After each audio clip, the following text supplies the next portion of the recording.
Chers amis, bonjour. Alors, il me tenait vraiment de vous parler de bridge. Oui, je sais, certains ne vont pas aller plus loin, ils ont tort, ils vont hop là, popo, qu'est-ce qu'ils nous parlent de bridge?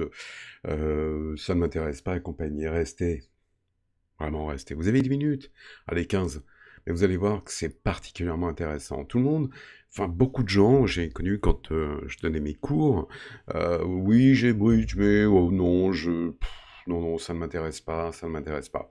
Et petit à petit, eh bien, je m'apercevais que les gens s'y intéressaient quand même parce que c'est génial. Franchement, je le vends bien, non? Ouais, c'est génial, vous allez voir. Alors, Bridge, c'est une plateforme de gestion de contenu incluse dans la suite Adobe Creative Cloud, évidemment, mais depuis, je crois, depuis 2005. C'est plutôt en 2012 où on a commencé à s'y intéresser beaucoup plus. Mais, enfin, en tout cas, moi. Et j'avoue que c'est vraiment génial. Donc, n'hésitez pas. Alors, regardez ce que je vais vous montrer là pour l'instant. Donc, je vais réduire un tout petit peu ça, évidemment, hein, ce panneau, là, je sais pas pourquoi il est aussi ouvert, aussi grand, vous voyez, donc je peux le manœuvrer.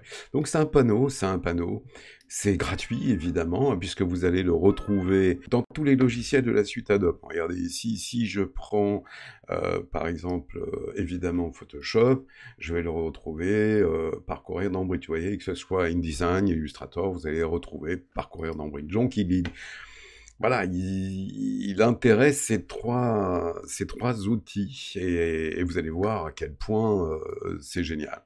Alors déjà, comme je l'ai dit, c'est un explorateur, pas d'ailleurs, et je suis dans une configuration, puisque c'est un panneau, vous voyez, complet, on a des espèces de petites cellules comme ça, vous voyez, voilà, et qui, lorsque je vais venir sur un dossier, quel que soit l'endroit où il se situe, donc sur un disque externe ici, eh bien, quand je clique dessus, évidemment, je prévisualise cette image-là. Je peux même zoomer dedans pour aller voir quelques détails. Ça, je vous assure que ça n'a absolument aucun intérêt, hein. Alors, c'est juste une prévisualisation, n'allez pas au-delà, hein. C'est vraiment pour voir un peu plus gros que ça. Mais j'ai aussi la possibilité, regardez tout en bas ici, de cliquer sur cette petite barre-là et d'agrandir la taille de mes vignettes ici. Bon, c'est pas le but, évidemment.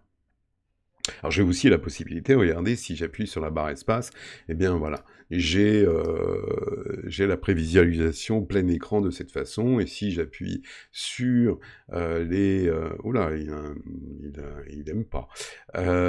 Si j'appuie sur la flèche de droite de mon clavier, vous voyez que je passe d'une image à l'autre. Bon, ça c'est assez sympa, je peux revenir en arrière si toutefois j'ai loupé une image, ici, et ou voir descendre dans l'arborescence. Vous voyez, quand je rappuie sur la barre espace, je suis ici, et ça fait exactement la même chose. Vous voyez, ici, je peux me balader dedans. Donc ça, c'est assez pratique et assez sympathique. Alors, j'ai comme possibilité, grâce aux indispensables, donc comme je vous l'ai dit ici, avec toutes ces informations, eh bien de voir les classifications. Par exemple, ici, j'ai des étiquettes. Alors ça, c'est bien, les étiquettes, je vous en parlerai un peu plus tard, et également les notes. Voilà, que pour l'instant, je pas grand-chose, hein. Avec une étoile, j'en ai deux, et avec 50 étoiles, pardon, j'en ai 18. Alors, je peux aussi, vous voyez, pour les mettre, c'est pas très compliqué. Je prends celle-ci, vous voyez, quand je clique sur, et pas double-clic, hein, juste un clic.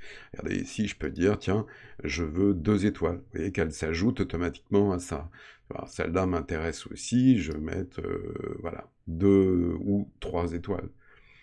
Vous voyez, on les voit. Donc après, je pourrais cocher, par exemple, celle-ci. Vous voyez, je coche ici et je vois toutes celles qui sont cochées avec ce nombre d'étoiles. Donc ça, c'est un élément pratique. N'oubliez pas, par contre, lorsque vous voulez revenir, de décocher pour voir la totalité de vos photos, comme on peut le voir ici, 307. J'ai donc toutes mes photos. Alors, qu'est-ce que j'ai également les types de fichiers? Donc ça, c'est bien également. Vous voyez que si je cherche uniquement des photos en JPEG, eh bien, je coche simplement JPEG et je vois toutes les photos en JPEG. Ou éventuellement, bon, bref, vous avez compris, les TIFF et compagnie pour la mise en page. Donc ça, c'est intéressant. Qu'est-ce que j'ai encore pour prévisualiser, ou du moins gérer ces photos-là? Le nom de l'auteur, le copyright, copyright, la date de création, donc et là aussi, vous voyez qu'on a toutes les dates répertoriées, et je peux cocher celles qui ont été prises, je sais pas, là, il y a beaucoup de dates, hein, vous voyez, qui ici, waouh, ici, cette date-là, par exemple ici, si je coche là, eh bien, je vois juste ces deux photos. Alors, qu'est-ce que j'ai également qui est très intéressant, c'est l'orientation. Et si je cherche des carrés, paysage et portrait. Et ça, c'est bien aussi, hein. Vous voyez que je veux que des portraits, et ben voilà, je coche ici, ceci, portrait. Donc ça, c'est une excellente chose. Voilà, donc alors donc l'orientation, c'est intéressant également, vous le verrez un petit peu plus tard. Donc vous voyez que ces panneaux, à la limite même, je peux les déplacer, les positionner ailleurs, et ainsi de suite. Vous voyez, ici, je peux séparer les éléments et créer des nouveaux panneaux. C'est pas forcément ce qui va m'intéresser. Néanmoins, je peux également comment dirais-je, gérer sa taille, hein, suivant l'intérêt que je porte à certains panneaux, et qu'ici, bon, le reste ne m'intéresse pas. Et là aussi, vous voyez que je peux réduire afin d'apporter davantage de visibilité, par exemple, à cette petite photo. Sur la totalité de mes images, en voir le plus possible suivant l'écran que vous avez. Les métadonnées, donc je vous en ai parlé. Pourquoi je vois tout ça? Parce que je suis sur les indispensables. Maintenant, j'ai la possibilité également, je vais revenir sur filtrer, de changer par cet intermédiaire là, ici, l'espace de travail, vous voyez, l'organisation de tout ça, que je retrouve dans cette barre-là, vous voyez, workflow, bibliothèque, dossier, film fixe, et ainsi de suite, et va mots-clés. Des mots-clés que je peux créer, hein, quand on est ici, vous voyez que là aussi, si voilà, j'ai la possibilité de créer des mots-clés, donc ici, ce qui est assez étonnant, parce que tiens, j'avais jamais été me balader dans cette version-là, mais voilà, on peut gérer tout ça, hein. Par exemple, je sais pas, je peux décider de créer un nouveau mot-clé, ici. Voilà, comme ceci, je peux donc, je peux mettre par exemple, je sais pas, campagne. Voilà, campagne, donc, et cocher tout ce qui, voilà, campagne, et cocher tout ce qui va être, vous voyez, celle-ci, ça va être campagne. Mais je peux également, je crois que ici, mettre un sous-mot-clé. Voilà. Donc là, je peux mettre, par exemple, ici, rivière, par exemple, les rivières. Bon, je vais mettre un S ici, donc du coup, je vais campagne et rivière. Alors, ça peut être plaine, ça peut être montagne et compagnie. Vous voyez, je peux donc créer des mots-clés assez facilement. Bien. Alors, qu'est-ce que je peux faire? Bon, je vais pas trop m'attarder, évidemment, sur chaque chose, hein, puisque vous verrez que sinon, on en a pour la matinée.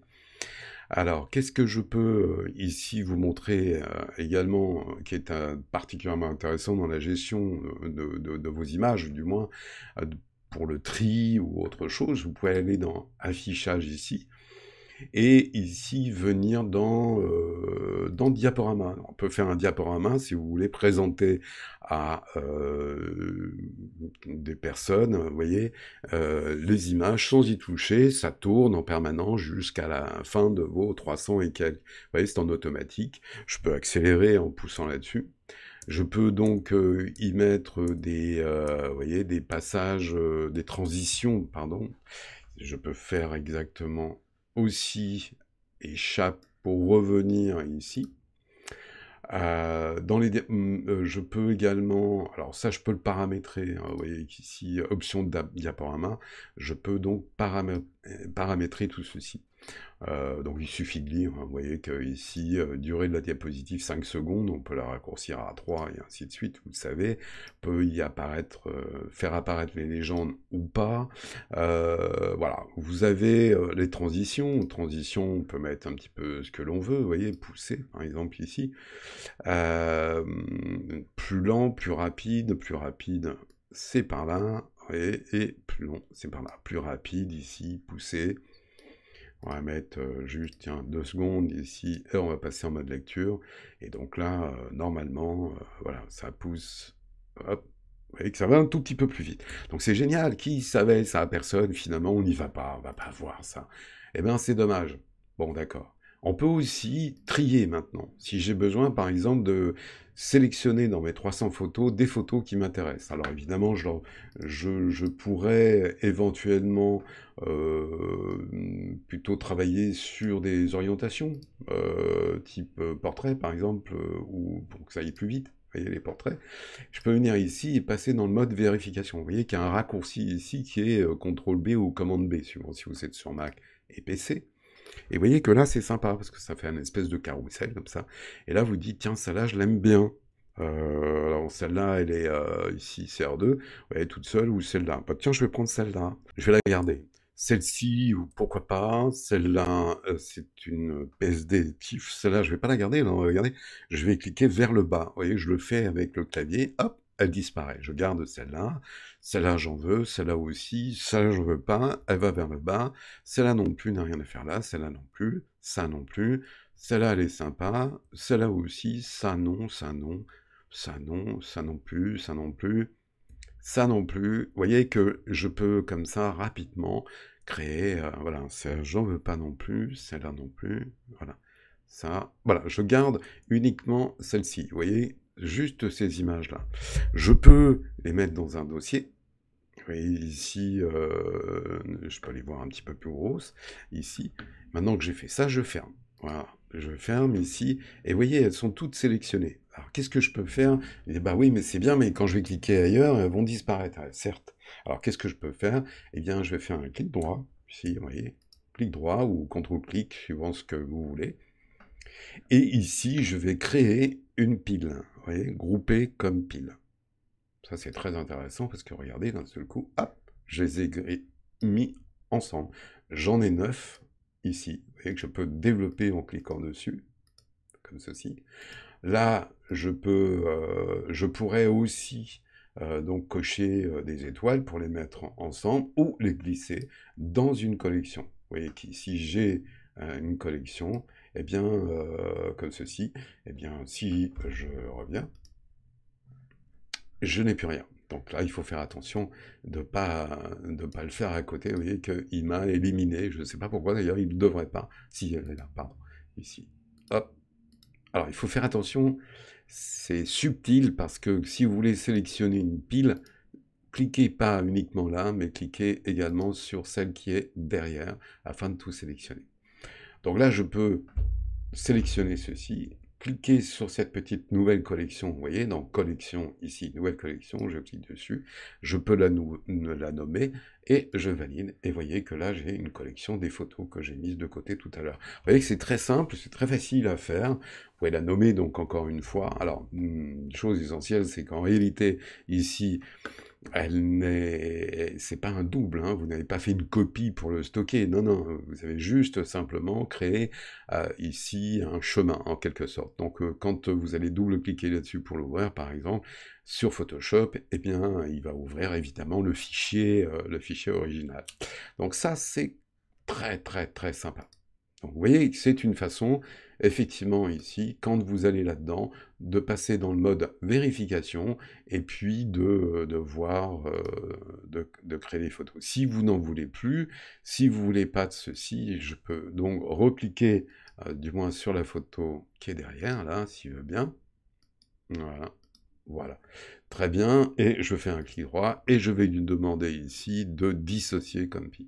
Donc voilà que toutes les photos se remettent à leur place, et voilà, par contre, ici dans la collection, vous l'avez toujours.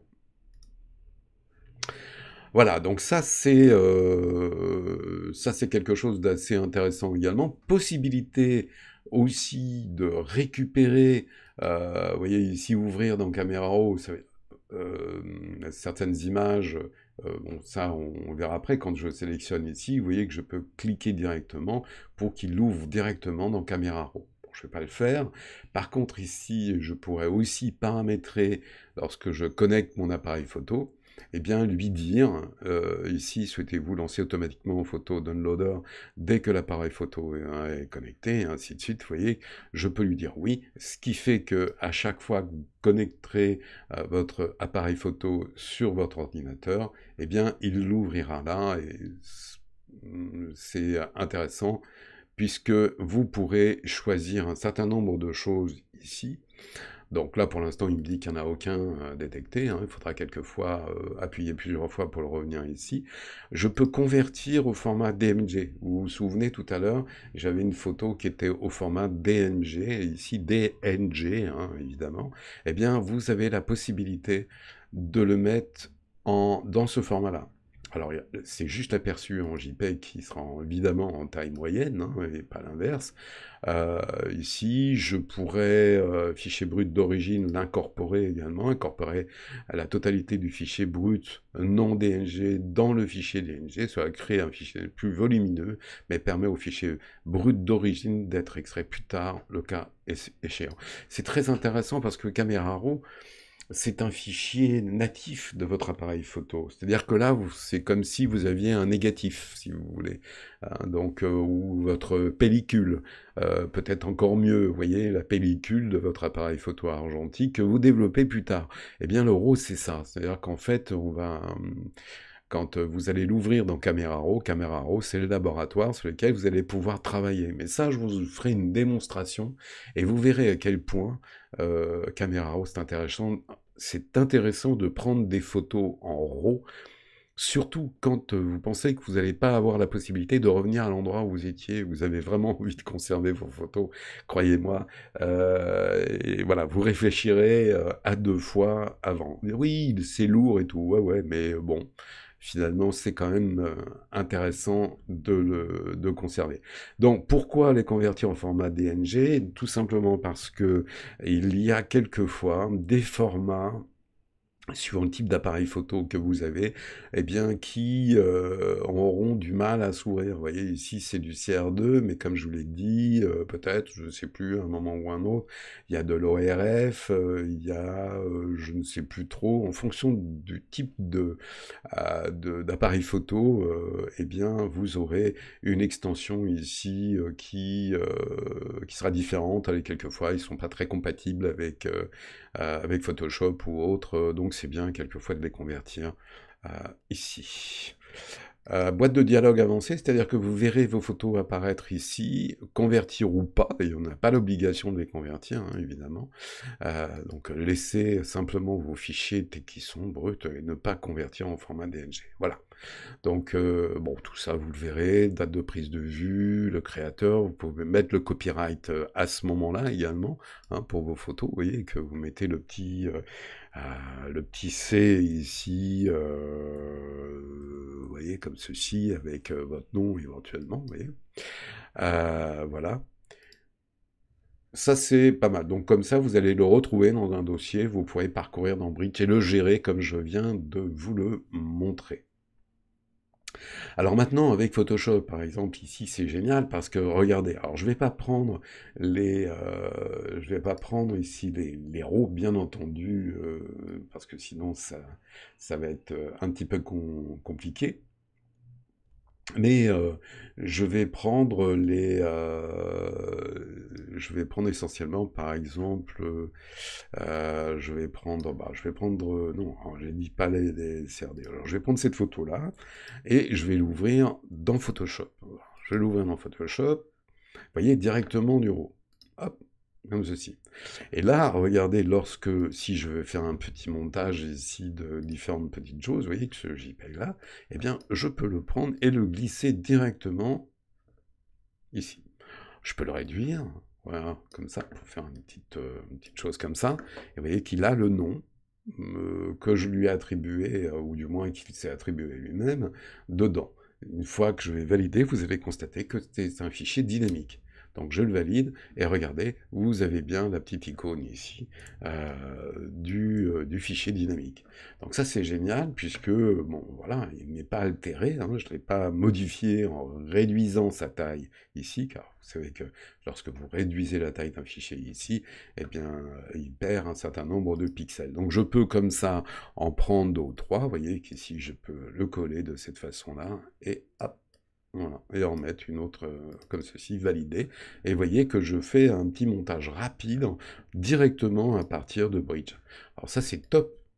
Autre chose également, possibilité ici de faire, par exemple, je peux prendre cette photo-là, voilà, ces 3 photos-là, venir dans les outils, voilà, petit menu ici, hein, on a vu dans les menus tout à l'heure, on a vu les affichages avec diaporama et compagnie, et là on a un outil qui est assez sympa, puisque là vous trouvez entre autres des choses que vous connaissez peut-être, hein, ici, et Photoshop qui nous intéresse particulièrement. Et là, je peux lui demander de charger les fichiers dans les calques Photoshop. Donc, vous voyez que là, il va ouvrir un fichier, et hop, il va charger tous les fichiers directement dans Photoshop. Alors, évidemment, là, ce ne sont pas des fichiers dynamiques, hein, comme on peut le voir ici. Je peux donc, si je réduis, effectivement, vous voyez que... Ah, je vais mettre ça un petit peu plus gros. Je vais valider. Vous voyez que vous pouvez faire rapidement vos montages, superposer, trier les photos, et puis les positionner ensuite rapidement à partir de Bridge, directement à partir de Bridge. C'est pas génial? Et j'ai pas fini, mais là je vais peut-être m'arrêter parce que sinon vous allez m'en vouloir. La vidéo est trop longue et vous avez peut-être, je sais pas, un rôti sur le feu ou quelque chose comme ça. Je vous laisse aller vous en occuper. Et puis j'en referai une autre. Hein, on va continuer parce que vous allez voir, il y a le workflow qui est super intéressant. Vous verrez. Je vais faire une petite vidéo là-dessus sur le workflow, et à mon avis, ça va également vous intéresser. Accrochez-vous, regardez Bridge, et franchement, vous verrez que vous ne serez pas déçus. Prenez l'habitude de le faire. Je sais qu'on n'a pas l'habitude, mais l'habitude étant une seconde nature, elle peut se changer aussi. Voilà, j'espère que ça vous a plu. Voilà, et que je vous ai convaincu de jouer avec Bridge. Je dis, je ferai peut-être 2 ou 3 vidéos là-dessus. Dites-moi ce que vous en pensez. Si ça vous a plu, bah, comme d'hab, hein, vous me faites un petit pouce, j'aime bien. Et puis, et surtout, n'hésitez pas, mettez un commentaire. C'est aussi sympa. Voilà. Et puis, merci de m'avoir reçu chez vous. Et puis, à bientôt.